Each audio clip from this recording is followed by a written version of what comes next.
Hello everybody, this is Volroth2242 and this is my video review of Voyager class Classics Megatron.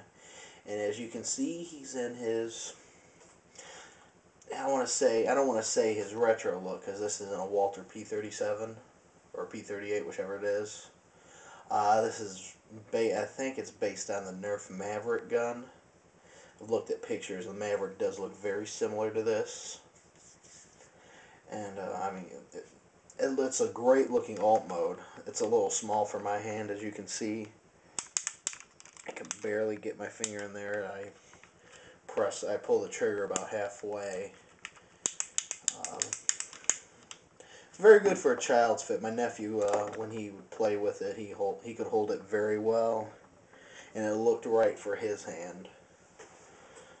But for my hand, as you can see, it's just really, really small in an adult hand. Really not a fan of this fluorescent green, but I guess because of the American toy laws, they had the orange crap and this fluorescent green to make it not look like a real toy. I mean, honestly, oh well, we gotta live with our laws. Can't do much about it. Scope kind of works. If you look down it, you might be able to see some stuff. It gives it a green silhouette, though, so you can't see much. This side looks very good. Nothing, no screws, but this side, you start making out some of the screws. But let me go ahead and turn him into robot mode. And the first thing you want to do is open up his shell on both sides. And this is something that I never noticed until I took a real good look at him. His wings, there are tabs that stick down. You want to go ahead and just flip those in. I've never noticed those before until not too long ago. Next you'll want to do is go ahead and get the wings out of the way. And let me turn it this way because this is how they'll end up. Go ahead and separate that leg from there and that from there, and move the trigger assembly out of the way. Move the legs forward and pull up his shin guards as best as I can describe them. And then go ahead and pull out his foot and heel on both feet. So he's got his good place to start to stand. Next, you'll want to move his arm up out of the way, move his torso in, twisting it so the Decepticon symbol moves forward, and just move that down and snap it into place. Go ahead and snap his torso into place. Next, go ahead and twist around that arm, pull that down forward, and pull that out.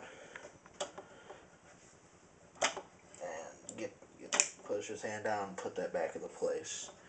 Move this up and in, snap it in, twist it so his hammer is up. Go ahead and pull down this. Peg his gun into place will also push out his hand, kinda. It makes it a little bit easier to grab. And he's pretty much almost done. What you want to do now is pull down on the Decepticon symbol to reveal his head. Push up on it, put that back into place. Go ahead, if you look, his trigger assembly right here has a little tab. There's a hole in his back. Those two orange pegs is where that pegs into. So you want to go ahead and twist that and snap it into place.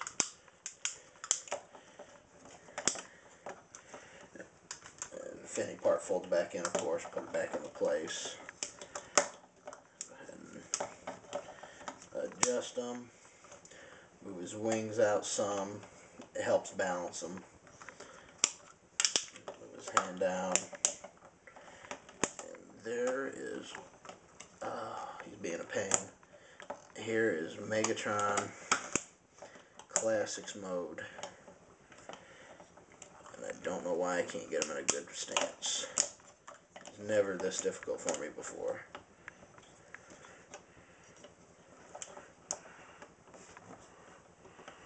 I don't know why he wants to be a pain. But there he is. Very great robot mode. I love it so much. I can look past his wings because his robot mode is just fantastic. Very good articulation all around. His head can look up, down, 360-degree turn. So he's got great range of motion with his head.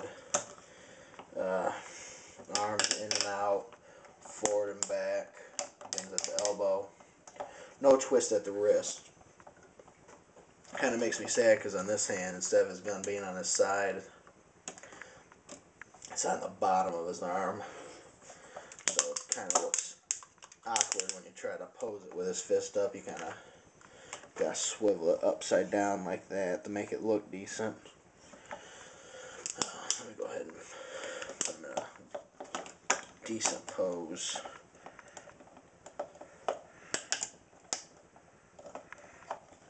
Decent as I can make them. There we go, that ain't too bad. This distracts from him big time. I know that's his barrel for his gun mode, but it just takes away from him completely. It just breaks up the whole color scheme. You see the nice purple, the nice gray, the nice black, and then you see that. That just distracts from him entirely. Doesn't feel with that. I tried to paint it one time, but it didn't end up looking that well. So I just took the paint off and made him look normal. The hips, as you've been seeing, they don't keep too many well poses, and I can't. There's not many poses I can put him in that he'll keep very well or look right in. So there's just one pose I put him in on my Decepticon shelf and just keep him there. Looks pretty cool like it, but he can't hold anything else. That's another flaw of him. But overall, great figure. If you got a choice between this one and the Henkei one, probably go with the Henkei one because the color scheme's a bit better. You don't have to worry about that orange BS on him. And it's more reminiscent of the way he looked in the G1 cartoon. You might want to worry about the chrome that's on his chest. That might rub off eventually. I don't know how they're doing the chrome. But, good figure overall. Cannot stress that enough. Great articulation, great size. He compares well with the Prime. The other figures he compares very well with. So if you find them, get them. End of story. Alright guys, thanks and have a good day.